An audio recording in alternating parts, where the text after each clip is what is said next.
Hey YouTube, this is Marcus with another video. Today's video I just wanted to take a little while to tell you about some of the parts I have ordered for the living room PC that I'm building.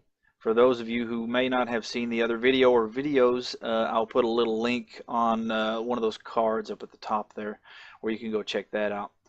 Basically, I'm building a living room gaming slash home theater PC to do exactly what it sounds like. It's going to sit in the living room. It's going to be connected to our 55-inch 1080p television set in there and serve primarily as like a home theater slash entertainment PC, but it's also going to do some light gaming like Lego Dimension, not Lego Dimensions, but like, well, yeah, some Lego games, maybe occasionally Battlefield 1, but it probably won't see any Battlefield 1.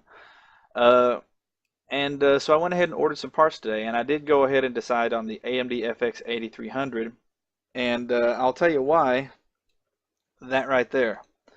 I thought really hard about where's it at here? The Ryzen 5 1400. I had it in my cart with the motherboard, and had my payment information put in, and I changed my mind at the last possible second because for what this machine is going to be used for, the difference between this CPU and this CPU is not going to be apparent other than the fact that this one will cost $70 more. And we're on a budget. We're building this PC paycheck to paycheck. So we kind of have to watch our money and get the most bang for our buck uh, in when considering what we're going to use the machine for. It's kind of like buying a car. Of course, a Ferrari is going to be a better car than the Ford Taurus that we have, but if you're only going to use it to drive the speed limit and haul groceries, then it's not really worth the upgrade to the Ferrari. So at the last possible second, I was really considering the Ryzen 5 1400, but that $70 price difference pushed me back over to here because I had the motherboard and the RAM for about the same price, but there's a $70 price difference, and for $100 I was still able to get an 8-core processor that, while not quite up to par with this processor, will still be a hellacious CPU for what she's going to use it for.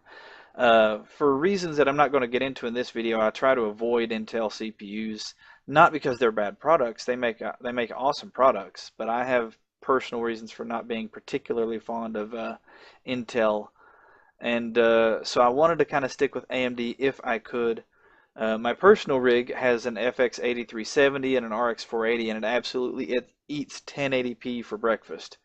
Battlefield 1 ultra settings, 1080p, 60 frames per second. It's an awesome rig. So I figure for $100, I got her the 8300, which is basically just a slightly slower clocked version of my CPU, and I'm going to get her I'm going to give her 8 gigabytes of the DDR3 1866 Corsair Vengeance, which is the same speed and brand and type as what's in mine. It's Corsair Vengeance 1866. Mine's just got a different cooler on it. And the MSI Gaming 970 motherboard. Now I've got the MSI Gaming 990 FXA motherboard. The only real difference is I think mine's got a couple more PCI slots and it supports SLI and Crossfire, and this one doesn't. But you can see, well, this one also, I didn't even know they had 200 watt CPUs for the AM3 Plus socket, but okay. But anyway, that's about the only difference. It looks identical to my motherboard, so that's pretty cool. And 1866 is the fastest RAM you can get without overclocking, and I'm not really going to do any overclocking. I'm not planning on it anyway. If I was planning on doing overclocking, I would have gotten a better CPU, but who knows? If it feels limited, I may do some later. But I was able to get a motherboard for 100, the CPU for 100, and the RAM for 60. And I got the motherboard and the CPU together for only $30 more than just the CPU had I gone with the Ryzen 5 1400, in a situation where the difference between this and this is not going to be readily apparent. So I did go ahead and go with the FX chip. Should do just fine. It'll last us for 4 or 5 years, probably more given the type of stuff it's actually going to be doing. It's not going to be very you're not going to be very CPU intensive. It's mostly going to be using VLC to stream videos from our server 90% of the time. But this stuff ought to be here, I don't know, sometime here in the next couple of days. I've already got the power supply in it. It's the Thermaltake Smart Series 650 watt. It is not modular, but it has flat cable, so it should look nice in the case, which, like I said, is detailed in the other video. And the GPU. I did not bring that up here. Let me show you guys the GPU I've got saved here in a wish list.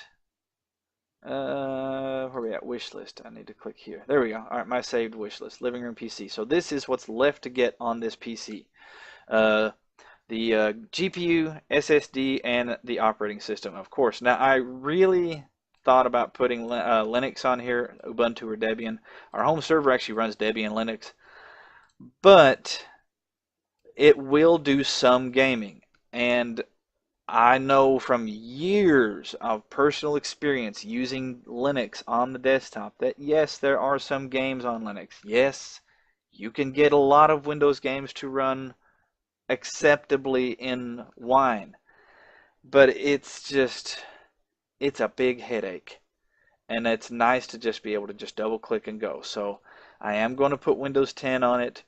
120 gigabyte SSD will be more than enough. She's got a 5400 RPM 500 gig, no, 1 terabyte drive in the laptop in there that she's using, and she's only got 60 gigabytes worth of data on it right now, including the operating system. So I figured 120 gigabyte SSD would give her a really noticeable boost in performance as far as boot up time and application startups, not counting the fact that we're going from a quad core APU to an 8 core with discrete graphics card. The graphics card is another thing. I've really considered getting a 470, and I may upgrade it to a 470 later as funds allow, but even the 460 is going to be more powerful than the base model PlayStation 4 and Xbox One at I think it's like 2.2 teraflops. And of course, you know, being from MSI, this one's going to be overclocked a little bit. I do believe, yeah, 1210 megahertz. So it's going to be faster than the reference model RX 460. So it's probably a little bit higher in floating point performance than that. So we should be able to do Battlefield 1 at 1080p 60 as long as we keep things turned down to like lower medium, you know, console spec settings. And like I said, for what she's going to use it for, this build ought to more than suffice. The only thing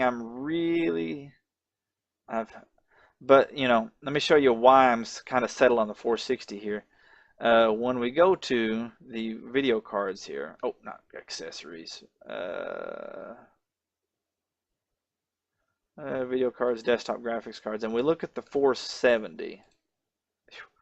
Oh, derp. Okay, so RX 470. Now, like I said, I'm using a 480 on mine. The RX 470 here, you see, we're almost doubling the price. Now, given it is about double the performance, so that's sort of in line here. However, we're talking budget. The whole reason I went with the FX chip instead of the $70 higher Ryzen chip is because of the $70 difference. We're doing this on a budget.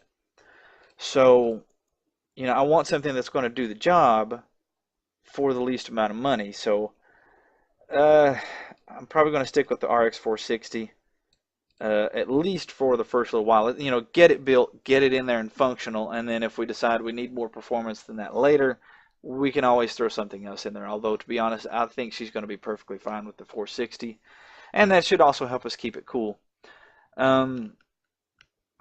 Jesus, I didn't pay a whole lot more than that for my RX 480 from MSI.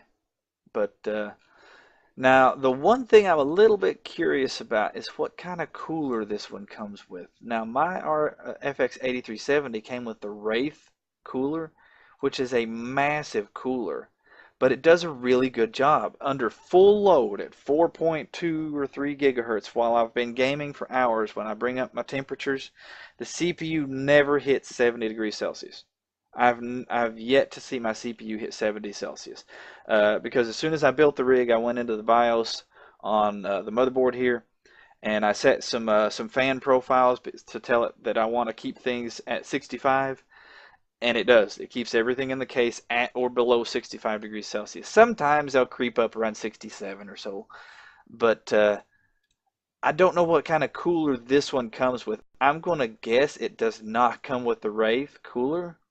but it doesn't really specify. You know, it like a lot of will say, you know, cooler included, yes, on here, but this one doesn't. But I have found a few Q&As down here where people say, does it come with a cooler? And they say, yeah, it comes with a small one. So I'm just going to run it with the stock cooler unless I start noticing problems. Since I'm not overclocking it, and I've already got an additional case fan in the case that I bought to increase airflow, I don't think we'll have an issue with temperatures, but we'll see. But that's anyway, that's what I've got ordered. This stuff should be here in a few days. I didn't show you guys me installing the power supply because, well, I mean, it's kind of a boring job. It's 4 screws and 2 minutes. So I didn't really think it warranted a YouTube video. But after we get all of this in here and all of you know, the SSD, the operating system, and it's actually ready to roll, I may do a video of me like peeling the plastic off the glass panels on the side of it, because apparently that's a thing now. But show you guys how it works, do some synthetic benchmarks, and then do some gaming benchmarks on it before I just turn her loose on it. And call it a day. I know this is sort of a random interjection here, but I wanted to take a few minutes to talk about something that I wanted to bring your attention to. The purpose of this build, the reason I'm doing it in the first place, is because right now we have 2 laptops in there that are performing these tasks. She has an HP laptop on the living room television with a quad core and 8 gigabytes of RAM, and it's got it's an AMD A10 8700P, which is a decent APU for a laptop, you know, which is exactly what it is.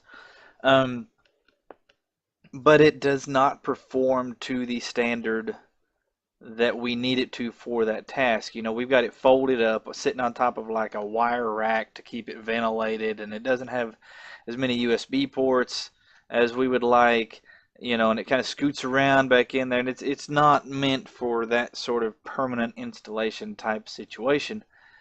And my little boy has a Dell Latitude or Inspiron, I believe it is. It's a touch Windows 10 laptop, and it is a piece of junk.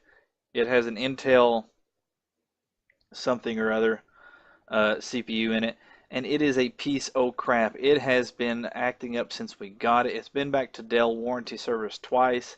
It has woke me up in the middle of the night 3 times so far, where it has just, we've left it running, playing videos from our server, you know, and being a PC guy who used to, you know, work for the military on computers, you know, it's elevated on a wire rack, nothing around the intake or exhaust ports on it. It's blown out regularly. It gets plenty of ventilation. It doesn't overheat. And actually, that thing runs pretty ice cold. It runs about like 40 Celsius is a high temperature for that thing. But it is just a piece of junk. It randomly starts beeping while you're using it and freezes while it's doing it. And the beeping comes from the system PC speaker, not from the sound card. Like I said, it has woken me up 3 times where it has just, we've left it playing cartoons for him, and then it just rebooted just out of the blue in the middle of the night and started screaming from across the house that it was doing this Dell diagnostic thing just to tell us that everything was okay, that there were no problems. But the whole point is that it rebooted in the first place and then started beeping obnoxiously and woke everybody up. We've had nothing but problems out of it since we got it. The Dell tech reps, you know, the level 1 guys, tier 1, whatever, the basic level guys, they've done their job. You know, if I tell them it has this mysterious problem where it randomly beeps and randomly does this or that, even if I mail it back to them and they run the tests and the tests say that it's okay, I personally would not expect them to do anything other than that. And they're, except the warranty policy from corporate basically says they cannot replace it after 30 days. They can just fix the one you've got, and it's after 30 days, even though it's just it was just over 30 days when it started having these issues. I've actually got a video about what it's doing. I'll probably put a card about it here somewhere. But you know, the point is, I don't really blame the technical support guys, because they're basically doing exactly what I would have done. You know, if you send me a computer to work on it, you say it's doing X, Y, or Z, and you don't have an error code for me or something of that nature, then you know, and you send it to me, and I can't get it to do X, Y, or Z, there's not much I can do because I won't know what the problem is. So I really blame the fact that they won't replace it more than anything. And the point is that not a month after we got it, just barely over a month after we got it, it started having problems, and they haven't stopped. And it's just been a piece of crap the entire time. And so my point is, I'm done with pre-built PCs. If we need something portable, I'll get like a GPD Win maybe for myself or the kids, or you know, maybe the Nintendo, whatever the Nintendo handheld is at that time, a phone, maybe an Android, cheap Android tablet. But when it comes to PCs, I'm done with pre-builts. The ones that I've had are either way underpowered for what you pay for them, or they're junk. This desktop that I'm building is going to run me about 600 bucks, all said and done, and it's going to be, you know, multiple times more powerful in every way than the uh, the laptop that's in there, and I paid almost that much for the laptop after taxes. So, you know, I just wanted to take a few minutes to interject here right before the end of the video to let you guys know why we're building this. Basically, we have two laptops serving the function that this desktop is going to serve, one of which is a Dell and it's a piece of crap, the other of which is an HP and it's been decent quality, but we paid way too much for it for the small, you know, the anemic performance that we're actually getting out of it. And I would like for her to be able to play, you know, Fallout 4 or some newer AAA titles at reasonable settings. You know, we can't even do that on the laptop at all. It does well to hold 20 frames per second at 720p playing Fallout 4, and it's only a year-old laptop. So, you know, I wanted to give her something with a reasonable level of horsepower to replace these laptops with, because we've both just been getting incredibly frustrated with how dissatisfied we are with these laptops. So anyway, I will let you guys send you guys back to the regular video here for the outro. If you guys have any comments, questions, concerns, suggestions, please feel free to post them in the comments section below. And as always, this is Marcus out. Y'all have a good one.